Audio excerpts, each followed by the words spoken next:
Is your property in your name? Hi, I'm Beth with TB Properties Buys Land, and that's one of the first questions that we'll ask somebody who's ready to sell their vacant land when they tell us that their land is inherited. So what exactly does that mean when the property's in your name? Oftentimes when we talk to a land seller, they'll tell us, well, yeah, the property's in my name. I get a tax bill every year from the tax assessor and I pay it. I've been paying my property taxes for 10 plus years. Okay. Now, have you ever heard the saying that death and taxes are the only things that are certain in life? The tax collector is always going to find somebody to tax. That doesn't necessarily mean that the property is in your name. They just happen to have your name, probably even somebody else's name for that property to pay taxes for. When we ask you, is the property in your name, we are asking whether your name is on the deed to the property. Okay, so there's a couple different scenarios that might take place when it comes to inherited property. One, somebody may have passed away and left you the property in their will. If that's the case, we're going to ask you the question, was the will probated or not? Okay.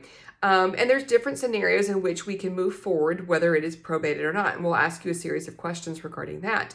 Another scenario is where the property was passed down, but it was never deeded to you, okay, or deeded, through the generations. So let's just say this was your grandmother's property, and it's understood that it was passed to maybe your mother, okay. So the next couple questions we're to ask you is, okay, so did your grandma have, who owned the property? How do you know it was left to your mother? Are there any other, did your mother have any siblings? Was your mother married to somebody else? How many children, did your mother have? Why do you get the property versus your siblings? Okay. So when it comes to closing through title, and here at TB Properties, we're always going to close through a title company. And so if this is inherited property and the deed is not in your name, there is some title work that needs to be done in order to clear the chain of title for you to sell it through the proper channels to us. Okay. And that's the great thing about working with title. Oftentimes they've got an attorney that can clear the chain of title. Now, sometimes that might require affidavits that need to be completed.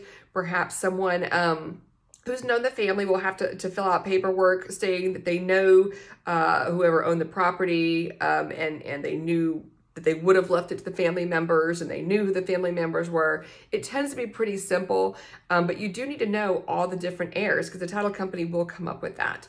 Okay, so when we ask that question, is the property in your name? What we're asking is the deed to the property in your name? Okay, was that deeded to you? So hopefully that answers that question. And please understand that there may be some remedies if the deed to the property is not in your name, and we're happy to help with that.